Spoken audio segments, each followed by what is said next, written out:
Olá, estamos de volta para prosseguirmos com a nossa jornada libertadora, né? Que é através das reflexões dessa obra, O Ser Consciente, da nossa querida Joana de Ângeles, através do médium Divaldo Pereira Franco. E hoje nós estamos iniciando o capítulo 7, intitulado A Conquista do Self. E nós vamos observar que desde o início, né, dessa jornada a que nos referimos, a intenção é sempre a libertação das nossas amarras para nos tornarmos conscientes, ou seja, para conquistarmos o self, que é o oposto do ego, que faz com que nos coloquemos em um centro de observação em que retraímos, cultivamos às vezes muita mágoa, ressentimento pela falta de identificação de nós como somos realmente. Então, o primeiro passo para a conquista do self é um mergulho de autoconhecimento.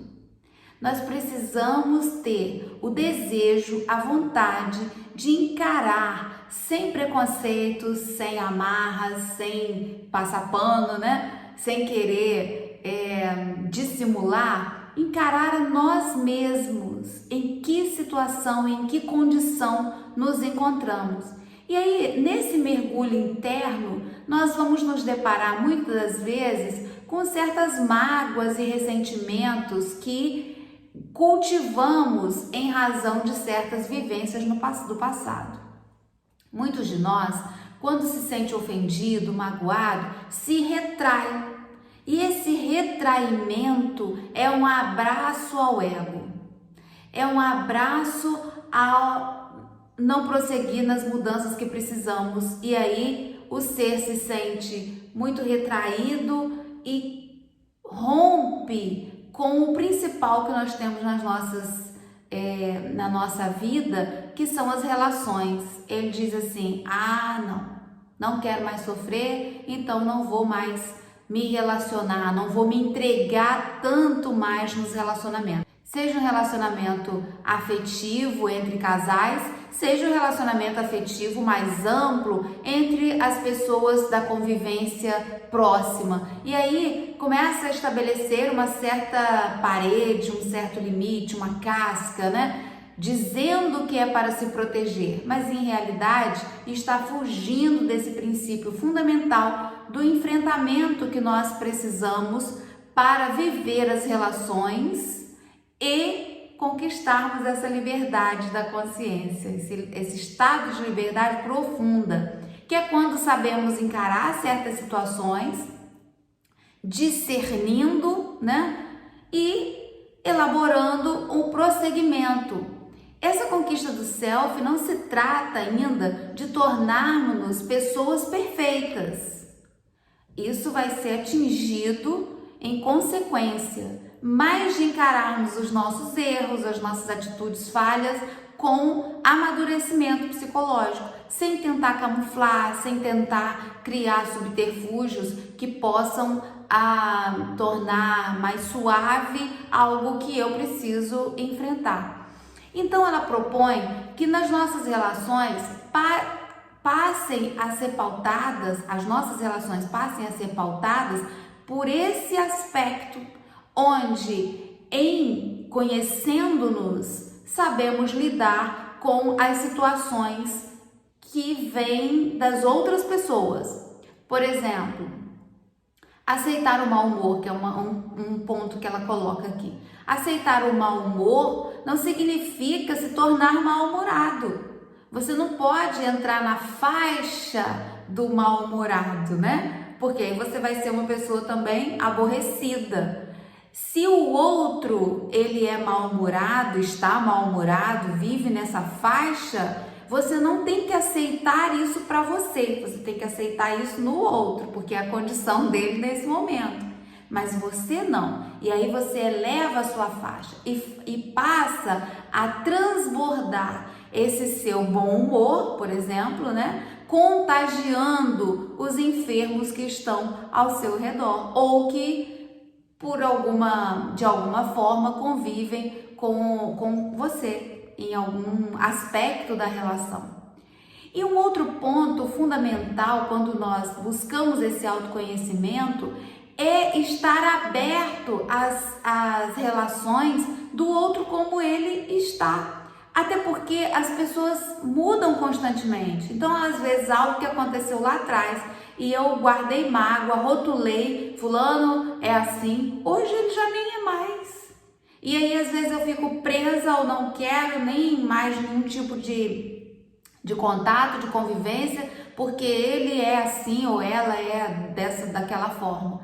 E às vezes não é assim mais, porque nós mudamos, graças a Deus, nós mudamos, assim como nós mudamos, o outro também muda, né? Então não guardar ressentimento é olhar bem para dentro de nós e às vezes perceber que o causador daquela desdita, daquele problema, foi a nossa imaturidade.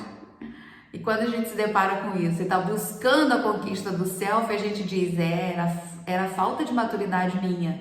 E segue, agora, dirigindo-se de outra forma, né? Mas quando não há isso ainda, quando não há esse enfrentamento, não se quer enxergar que era falta de maturidade.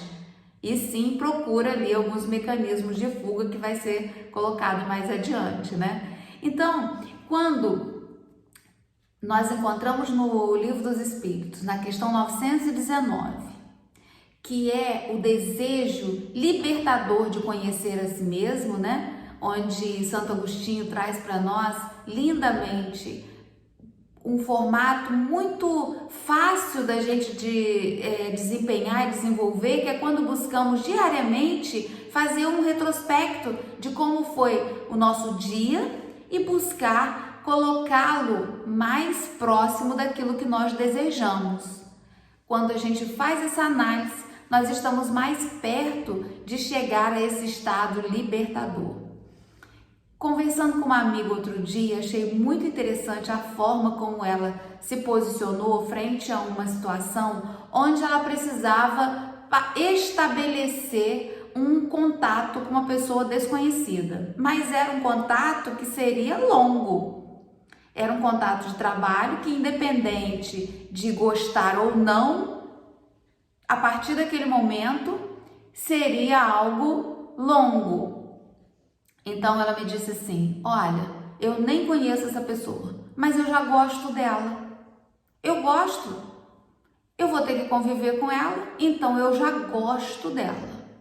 Vamos ver se ao longo da nossa convivência a gente vai conseguir lidar facilmente com o que a gente precisa ou se a gente vai ter que enfrentar algum problema nesse formato, né? Mas eu já gosto dela.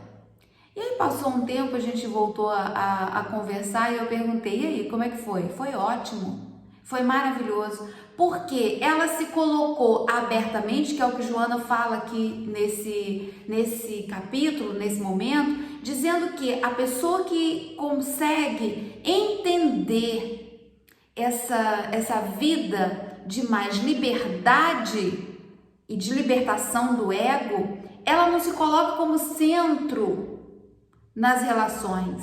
Tem que ser do jeito que eu quero, tem que ser do jeito que eu gosto, tem que ser como eu acho que eu devo estabelecer. E está aberta a olhar o outro. E aí se coloca com sinceridade.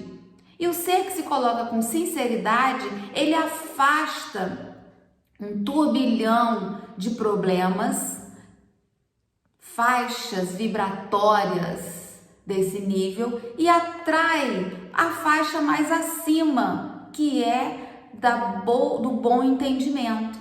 Então ela disse que, olha, não teve problema conversar, estabelecer os pontos dessa relação com muita sinceridade e aí vai seguir pelo tempo que for necessário seguir, pelo tempo que for preciso. Tem relações de trabalho que são mais duradouras do que as relações amorosas, afetivas, né? Então, aprender a lidar com honestidade, sinceridade, é o ser que está aberto a isso. E esse é um dos pontos principais. Está aberto ao novo relacionamento. e não fechado, guardando mágoas e ressentimentos de coisas que aconteceram lá atrás, e aí a pessoa acha que ela tem que se proteger, se privar das relações para se proteger. E isso é um engano. Nós somos todos irmãos. Nós fomos criados pelo Pai com a mesma finalidade. Então, estabelecer esse laço afetivo, mesmo com quem nós nem conhecemos ainda, é um passo de abertura para essas relações, o que traz um grande crescimento. Ah, poderia ter dado errado esse exemplo que eu falei? Poderia, mas o ser consciente não se importa com esse chamado dar errado, em aspas, né? Porque é a nossa forma de visão. O dar errado é se as coisas não conseguissem ser mais facilmente resolvidas, e teria que ser resolvido por quem pudesse arbitrar. Mas o ser que é consciente, ele não se importa com isso, ele vai aberto à relação. Opa, encontrou algo como que vai ser mais problemático, ele não se retrai, enfrenta com amor. Então, que a gente possa fazer isso, aprender a lidar cada vez mais melhor conosco, reconhecendo as nossas falhas, né? Os nossos pontos vulneráveis, e estando abertos para o crescimento, para o encontro com o nosso semelhante, que vem nos trazer a oportunidade desse crescimento. Que Deus nos abençoe, que a gente possa seguir lindamente esse caminho maravilhoso. Um grande abraço a todos.